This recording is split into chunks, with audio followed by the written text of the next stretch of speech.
Today's show is sponsored by the ABV Barrel Shop. The ABV Barrel Shop is located in the St. Louis metro community of Arnold, Missouri. The ABV Barrel Shop is focused on one thing, single barrels. Best of all, you can try before you buy. Head over to abvbarrelshop.com to sign up for their email and text distribution so you know what they have in stock, what classes are coming up, and who from the industry may be coming in to visit. The ABV Barrel Shop. It's where single barrels live. We are also sponsored by the Bar to Go. The Bar to Go offers traveling minibars that are no bigger than a small purse or toiletry bag. Best of all, they are fully customizable so you can create the perfect piece that is unique for you. If you own your own business, what a fun and unique way to promote what you do. Check them out online at thebar2go.com. That is the number 2 in the Bar to Go. If you have wholesale questions, call my friend Isabel Clark at 504-481-1297. Finally, we are sponsored by the Neely Family Distillery. NFD is a family-owned business that keeps ringing up awards in the spirits world. Head to Sparta, Kentucky to experience the family history, award-winning spirits, and meet the Neely family. Check them out online at neelyfamilydistillery.com. Now, on to the show. Let's drink!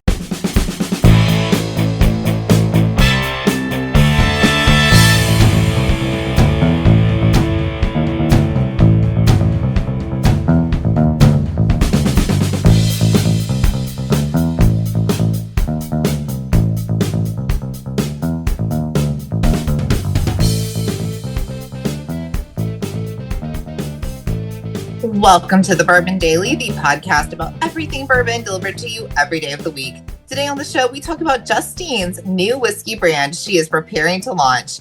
My name is McNew. Please join me in welcoming my co-host, Steve Akeley, along with our special guests, Kathy Cool, Justine Mays, and Katie Joyce.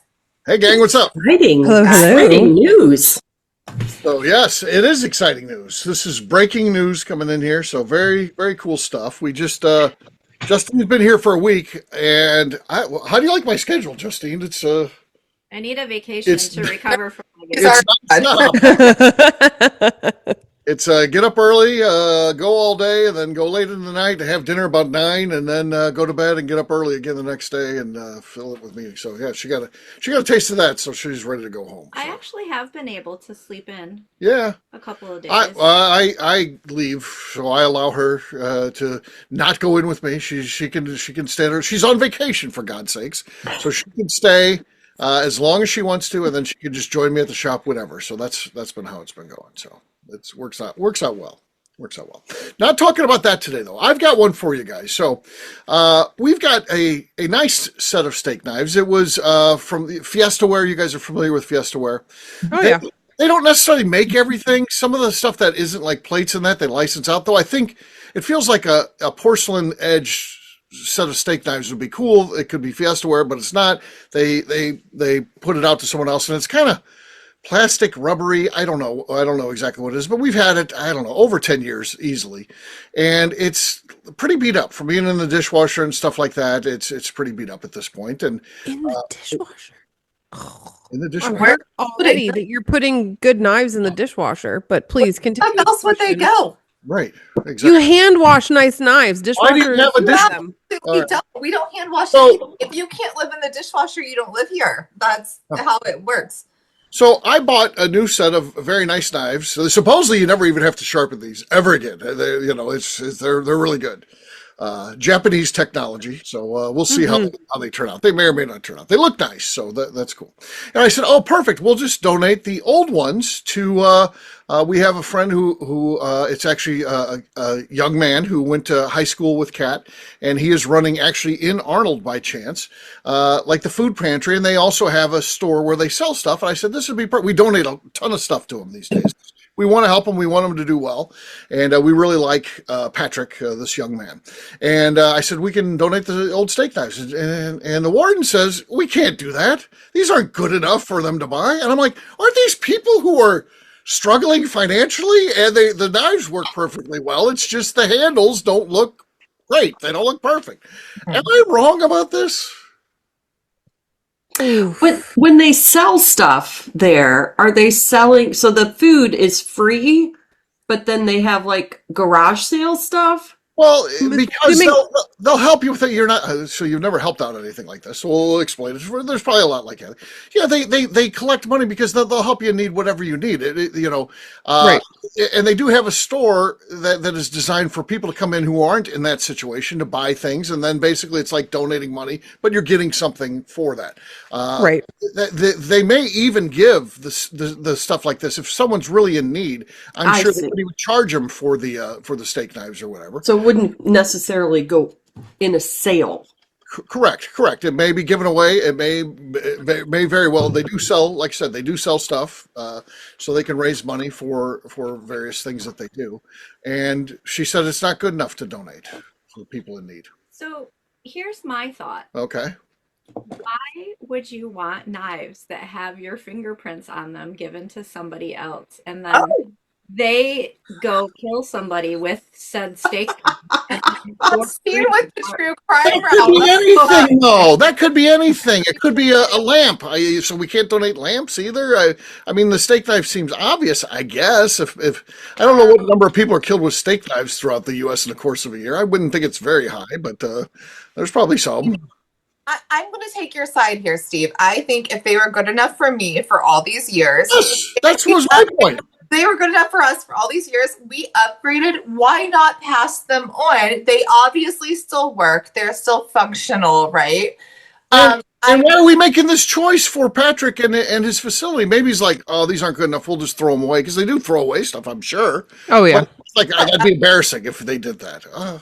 Yeah, no, I mean they're not going to tell you that they do that. You would never know. But I'm with you, Steve. If they were good enough for you, they're good enough for this facility. I'm with you. Hey, somebody struggling. Hey, it's better than nothing, right? Yep. Nothing, and they still function. Like I have some shitty steak knives because I don't use them. I really don't cook a lot. I don't make a lot of meat. I really don't give a shit about my knives. So. Mine are shitty too. I would give them away also if I upgraded. I have no reason to upgrade them at this point. So I'm with you. Okay. Wow. I'm with you too, Steve, and I don't usually go against Amy's opinion. Right. Exactly. This is a rarity. Let's hear Katie. So I agree that in this specific example of the knife, I think the important part is the usability of it. Are they still good quality for using? Now, if you've got some knives that have gotten so dull, they are like, these are a pain to use. That's why we're replacing them. No, that's not a nice choice. Right. But when their usability is still there, it's just no longer the aesthetic you want. When it comes to a utensil of a knife, I agree with you. Now, there's other things that you could donate that if the aesthetic is off, just don't do that. I keep seeing people post photos of people who's obviously shit in some jeans and just turn them into right. That's a bit much. I wouldn't do that to a poor person. I feel like that's too much. No, that's yeah. We just throw those away. The trash can deserves that, but my God. And I feel bad throwing away knives too, anything sharp like that, because I feel like you have to like wrap it up extra safe to put it in the trash, so you're not it's easier for you too. Now, if they have to throw it away at the shop, that's kind of a sucky thing for them, but you're doing it in good faith. So exactly, I'm trying. I'm and I know a lot of the places like that end up setting up like get goodie bag type things for people who are like getting into new housing, and that's the perfect item. Right. Because like knives aren't something people think about. They're like, oh, here's toilet paper, paper towels, here's some plates and some spoons and whatever. Knives, like I think people get left out for the knife situation. I think that's a great donation. Honestly. I think so too. What do you think? I think the thing we determined here though is don't donate them to Justine. Yeah. She's going to use it to murder someone and then frame you. Exactly. What do you think, Justine? If they were still usable, They're usable. You can test them even. You're here. You can go down and see them later. I'll show them to you. I'm fine with donating them, but I would wipe them down. Just getting her prints off of them. Yeah. Huh. I would sterilize them and wipe them down Okay. to remove all of your fingerprints before you Do you still have like a dental office? Like you could take them into like the autoclave and like process them before donation? That's probably Okay, we'll look into that. Okay, fair enough. All yeah, right. Well, There you go. I feel like hopefully the warden listens to this. She's an everyday listener, so she's going to hear this, and this is how we handle things. But I've told I appreciate that she's being cautious though with what's being donated to make sure it's good quality things. So I think she should definitely get credit for that. Trash. I love her for that. She's not giving away trash. Love that. Yes. Well, it's a very vain decision. She's like, this isn't good enough for them. I was like, we're using them. They're fine. They still function. Technically, right now we're still using them because we haven't resolved what to do with the old ones yet. So the new ones are still in a box downstairs, and the old ones are still in place, being used probably as we speak. So yeah, fair enough. Well, no, this is a rare occasion. Steve gets the thumbs up. Oh, good. Yeah. I thought the numbers were going to work against me here, but I triumphed. On that note, guess what? It's time to drink. What is everyone drinking? Let's start with, looks like Katie's ready to go, so we'll start with her. I am. I have Jefferson's Marion McLean. Okay. Okay. Squeaky, okay, I would say. Yeah. Could be enough. We'll see how it goes. Next up is Kathy. Since today, as we record this, it's the first day of spring, I'm bringing out some barrel seagrass. Okay. It's a springy kind of drink. Okay. Not enough. Katie still has the lead. We were talking about seagrass today. And Were ya? oh, yeah. All right, Justine, you're next. What do you got?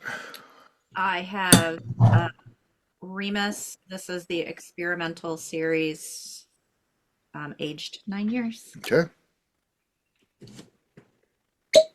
Oh, that was good. That was really good. That was good. That's going to take the lead. We'll see how it goes. McNew, you're next. I'm pretty sure she's keeping it with me. I have a piggyback single barrel. Heard a slight squeak. That was it. I've got some Boxing Bear here. This one is Mostly Done. It's called Mostly Done. All right, let's see what we got here. No, nothing there. Nothing there. That was lame. Cheers to Justine. Cheers to her. Cheers. Now, since Justine is in studio, does that mean she just gets to pick from whatever floor bourbon is around her? Yeah, whatever's around. Yeah. There's too much to choose from. There's a lot. I didn't know what to do. There's a lot here. So yeah. She chose correctly then. I think she did good. She won the court. Yeah. All right, we'll take a quick break, and then when we come back, we're going to be talking to Justine about her new bourbon brand. We'll do that in just a few.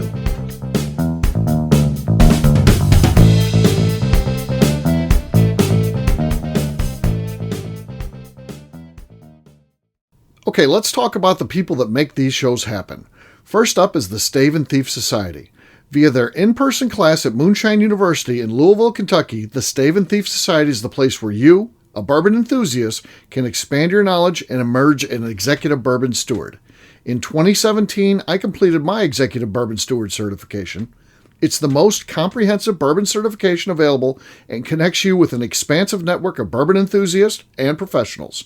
Check out the full listing of in-person and online certifications and join the society today by enrolling at staveandthief.com. Speaking of Executive Bourbon Steward certification, the ABV Barrel Shop in St. Louis, Missouri has developed a unique partnership with the Stave and Thief Society to offer a preparatory class to assist you in getting your Executive Bourbon Steward certification. This prep class costs only $25 and is available to take live or online via Zoom. Graduates of our class receive a coupon code good for 15% off your Executive Bourbon Steward certification held in Louisville, Kentucky. This saves you almost $90. Additionally, you can collaborate with fellow attendees to split travel costs when you go to Louisville. If you're interested in signing up for the class, simply head over to abvbarrelshop.com and check out the classes and events page. Last but not least, we are sponsored by Neely Family Distillery. Royce Neely is the 11th generation distiller in one of America's oldest distilling families. A visit to Neely Family Distillery takes you through family history, where you can see all the artifacts and newspaper clippings through the years from this family that started distilling in America after James Neely arrived from Northern Ireland in 1740. Today, Royce Neely and his team are crafting some of the best spirits in America. Their bourbon and absinthe offerings keep winning top honors in the spirits competitions. Recently, their absinthe made history as the first platinum winner in the absinthe category at the San Francisco Spirits Competition. Neely Family Distillery is definitely a bucket list destination if you are a bourbon fan. Learn more about their spirit offerings, visiting their facility, and the wards they have collected over at NeelyFamilyDistillery.com. And now, back to the show.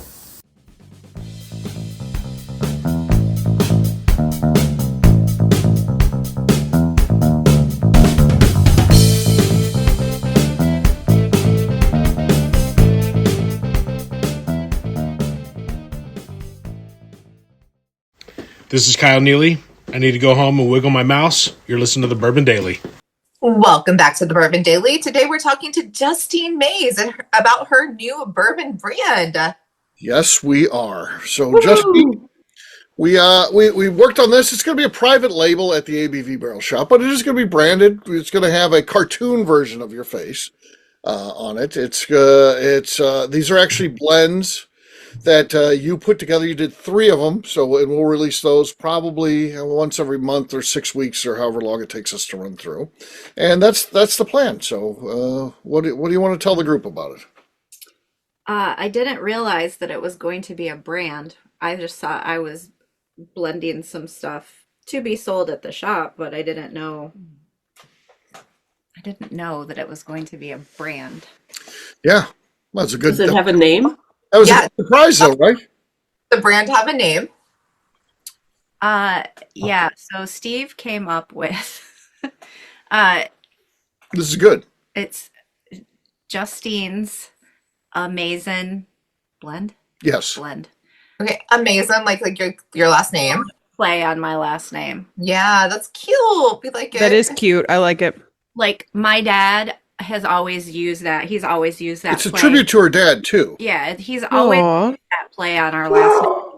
And so my brother uses it. One of my nephews uses it. I use it on things. Oh, look at that. She looks like a super. I love. He's showing us the drawing for it right now. For those listening at home. So that's what will be on the label. So you could see Justine's Amazing Blend, and then it talks about blend number 1, and then it shows you the codes of what it is. Because again, we're using name brand barrels that are aging this whiskey that she's blending, and there's codes that tell you what it is. They can't put that on there because legally the companies would come back. You can't put. We're just throw out there that none of these are Jim Beam, so we'll be comfortable in that. Throwing out just the Jim Beam brand. So if it said Jim Beam white label, we could not put that on there. They would.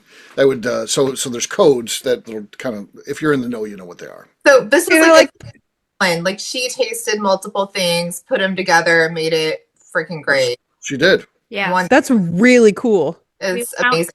To Washington Distilling and talked to Rich Anders, and we're out there for a while, and there's a lot of stuff to choose from out there. So it was a good couple hours. I was pretty marinated. Yeah. Feeling amazing. Yeah. when we left. But yeah. So anyways, so my dad, he used to work at GM, and he used to engrave that on his tools. So he knew when any of the guys stole his tools. That's awesome. So yeah. I kind of like that as a family legacy. Like it's your dad with tools. Now you're putting on bourbon. That's really cool. Yeah. Justine's down here. It's her birthday. She went on some barrel picks with me in Kentucky, and then to surprise her for her birthday. And I know she likes to blend, and I know she wants to get in that. And I don't know what the path is to get to help people blending and stuff like that, other than someone throwing you a bone and say, "Come in and I'll show you."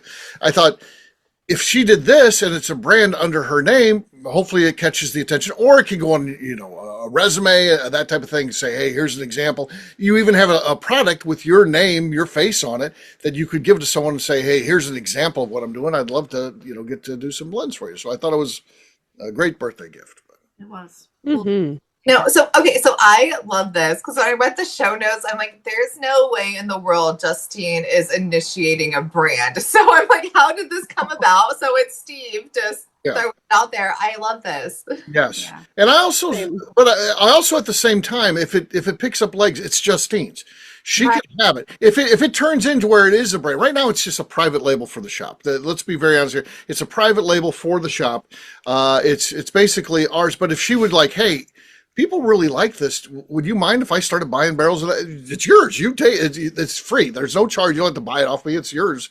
It's your face on there. It's your brand. If it's something that you want to scale up, if it's just a thing we do here for this, and then you want to do other blending, that's whatever you want to do. It's yours. It's not mine. So yeah. No, I love the concept, and I think like the label art's really cool. Made Justine look like a little vixen. It's amazing. I actually did that from, I think I still have it on my phone. Yeah. You made it? McNew, do you remember when we went and did that pick out at Limestone Branch? Yes.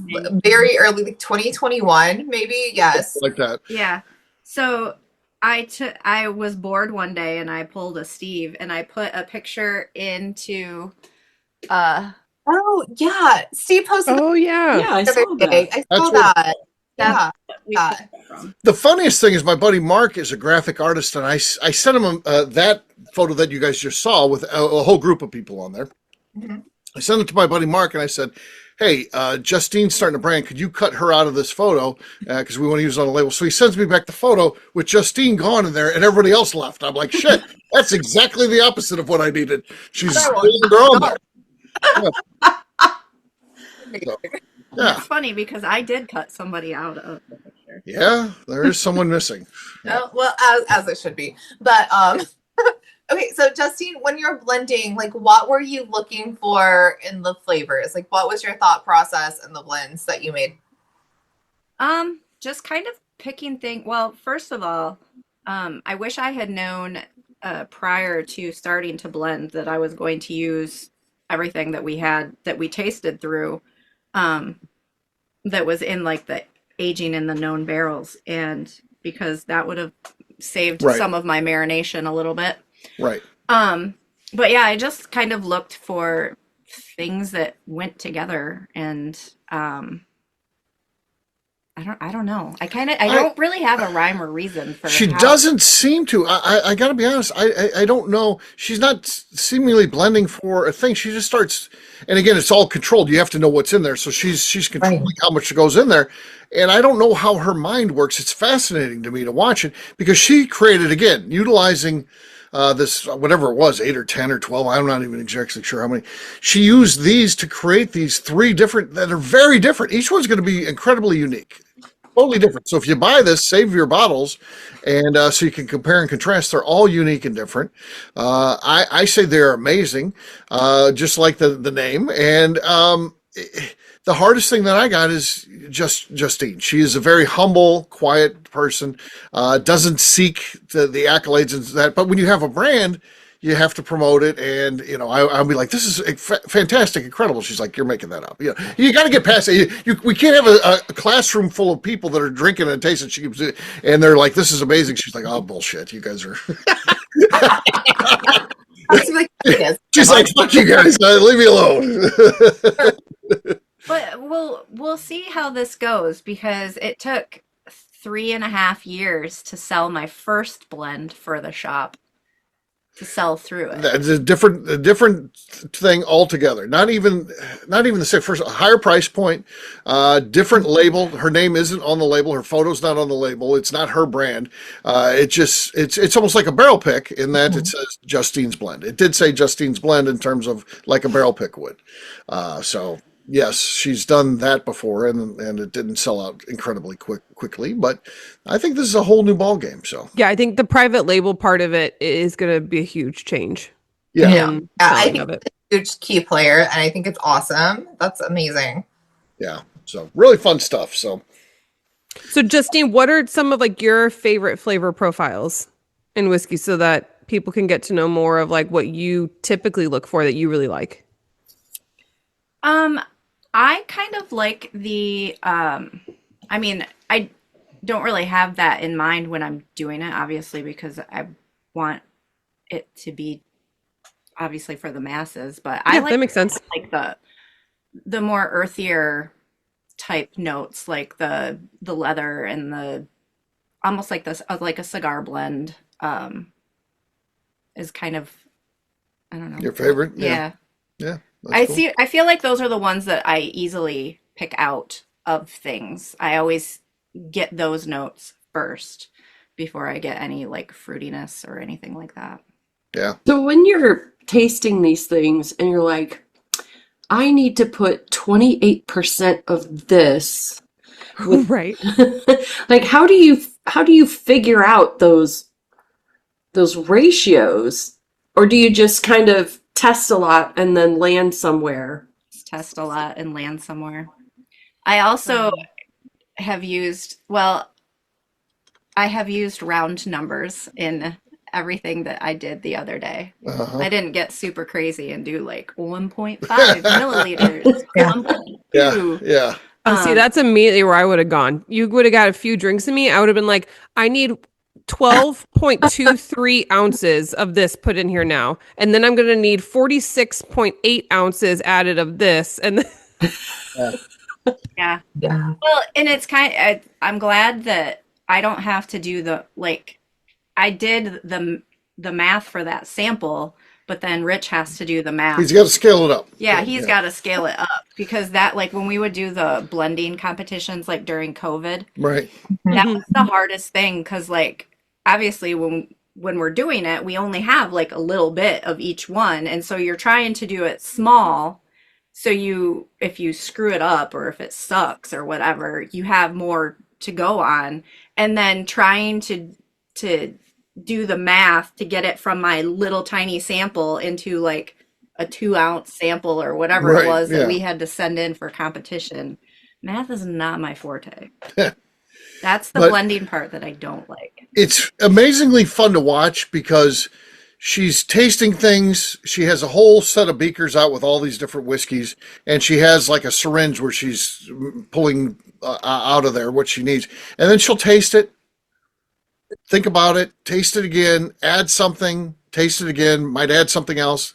And then she would just put it on the table and scoot it over to me. And then I'm like, okay, she wants me to taste it. And she did that 3 times, and I loved them. And Rich did one at one point, and Justine's was so much better than what his was. It is legit great stuff. So I'm really excited about what this is going to mean. And I like it for my friend. I like it for the shop. I like it for Rich. I like it for our customers. They're going to get great whiskey at a great price that is handcrafted by people that they know, which is really fun. So. No. So I like this for Justine because she obviously has a great palate without being like an asshole about it. Yeah. Without being like, I get this weird fruit you've never heard of. I get this, I get that. No, she just knows what she likes and she makes it happen. So like kudos to Justine. I couldn't be more thrilled. agreed. Well, I This think is that too, super like, cool. a lot of people that give weird tasting notes are foodies, and I eat because I Yes. have to, not because I want to. So No, yes, I mean- exactly. You just eat to survive, not because it's fun. Exactly. so Okay, robot. Jeez. No, I'm just kidding. so when I do give a tasting note, it is more than likely something that everybody has probably eaten because there are times where I eat like a 5-year-old. So I mean, I don't No, get I into would love these things. to put a chicken nugget in one. That's great. So there you go. There's a little bit about that. When's it going to be out? I don't know for sure. We're a little bit beholden on getting the final artwork over onto the label, everything approved. Then it has to go off to the printer. He's got labels ready to go for the printer. He's kind of holding it for this. If we can get it in this, it'll probably go to the printer in the next week. And maybe as soon as 2 weeks or so, we might get the first. Wow. That's quick. That's so exciting. Oh, yeah. It is. With Rich, it's amazing. Like with Rich, if he gets those labels back in a week, he will work on it that day and probably bring it out that night. So Could we buy just a label as well, like in addition to a bottle? Because like I would love to have like a copy of that label to like keep as like artwork, sure. like not just the bottle. I'll Like I'll talk have the to Rich bottle as well. If he's but- got extra, I'm sure you always buy extra when you do these things. It's not the perfect amount. So yeah. So it's going to be awesome. I'm really excited about it. So yeah, we'll see. So it's We'll going to see. Awesome. Is the key phrase there. We'll Did see. you get to choose the bottle shape as well? Yeah, he only had 2 to choose from. Yeah. But that's cool that you had a choice in it rather than like, here's what we're gonna put it in. Just ending. So Yeah, so the last one I did through him was the mash build bottle, The rounded, the squatty short, rounded. round one, and this one's like taller and skinnier. Okay. nice. Yeah. So, yeah, very exciting stuff, and yeah, we'll see. We'll see. It's gonna be fun. Now, even as this is happening, you're like, we'll see. We'll see. At some point, will you accept people's love for what you're doing and the accolades that they give? We'll see. Probably We have not. to force our love on you. Right. It's iffy. I don't know. I just feel like I'm having fun with it. Like obviously I don't have any Well, training. that's I don't have any training. Like I wouldn't say I'm yeah. Well, professional. we're working on that too. So that's Everybody breaking asks me news my going on. method and I'm like, I don't know. I just taste things until it tastes good and mix them. But that's the part that you can't train, like to be able Right? to taste things that like that's the part that can't be trained. So that's the most important part. No. Do you think like Peggy Stevens went to college to learn how to taste things? No. Like you just Right. know good. You're a master taster. It's you just are. It's fine. Yeah. You also have, and it's more than that, you have the ability to blend things together. I think that's a whole different skill set. That in Oh. addition to a great palate, you have the ability to. And she has the ability to take those components. There, whatever there was. There's 12 of them on the table. Every single one of those, you could taste all 12 of those, and the creations that she did were better than any of those individually. You take whatever the best one is out of those 12, the blends that she created were better than that. And that's the mark of a good blender. When you're elevating, That's incredible. when you're taking and putting them together and elevating, that's great. So Like I feel like I struggle sometimes to even choose a good bottle to use in a cocktail. And this is so much more complicated than that. But I feel like sometimes I'm like, oh, I love this bottle. This would be great to make even an old fashioned with. I'm like, what have I done? This was clearly only a bottle that should be enjoyed neat. Like, Yeah. so right. Justine helped us with another project too. This one won't be coming out till Thanksgiving, so we won't even talk about that. But she didn't even know she was doing that. But that's exactly what she did. She did I just thought I was having fun yeah. and playing. that's So- the best part. Yeah. So we got a special release coming up for Thanksgiving that Justine had a big hand in. So cool stuff. Part of all of our meetings that we did this week. So Sounds like a great vacation. was It was a pretty kick-ass vacation. there you / go. boot camp on Steve's schedule. Well, I get to end it blending again at MB Roland True. tomorrow. for We're going to the Woo! tomorrow. So that event that they're putting on. So. yeah. All right. On that note, we'll wrap this one up as we always do by talking about where people can find us. Katie's first. Imagine that. She's a veteran. She's the first one up. Oh. Look at that. We got a solid group tonight. All group tonight. You can find me on Instagram at Katie Proof. All right, KK, I'm on Instagram at KKCaststrength. Justine. You can find me on Instagram at JA_Maze. All right, for me, I'm an easy guy to find. I'm at Steve Akeley across all social media. I've got. You forgot McNew. Do we have McNuga- to go to this order? We're beholden to a schedule here. Why am I blessed? Going in order. No, I can go whatever order I want. Fine, go ahead, Big. Let's go ahead and let's fix it by fucking up the show and stopping things. That's what you This should. fully resolves. Well, you the- could edit this. No, but you no. No, don't be I'm not ridiculous. gonna edit it. All right, No, McNew, how about you? no. My God, this is Oh, and now she's frozen. perfect. Oh, It couldn't be any This better. is getting better and better by you the can find second. I'm new ABV. There she is. Guys, this is show number 1 and we are falling apart. Yes. Train is already. I was off doing the track. good. God damn, I was in good voice. I had my cadence down. Now I feel like a mess. I don't know how I'm going to be able to do this. So for me, an easy guy to find at Steve Akeley, social media. I have a website, abvnetwork.com. That's where the content is. And then abvbarrelshop.com is where the shop is. So please check that out too. He McNew, says anything with else? melancholy. Yeah, I was fine. Man, I get it. This is Oh, cool. that's Leave great. it out. It's all good. Oh, man. You know, when you have a show full of women, Steve, you're Huh? going to have issues. There you You go. had your win in small talk. You should have known it was all over from there. That's right. Not the woman that's been with you from the longest. You just leave me out. Fine. All right. McNew, anything else to say before we get out of here? I'd like to remind the audience to please give us a 5-star review that includes comments. It helps new people find the show, which is very important to us. If you like what we're doing, we ask that you please visit our Patreon page at patreon.com/the ABV Network. That'll do it for today. We'll have a brand new show for you tomorrow. Looking forward to that. Until then, take care, everybody. See ya. Bye. Bye. Peace.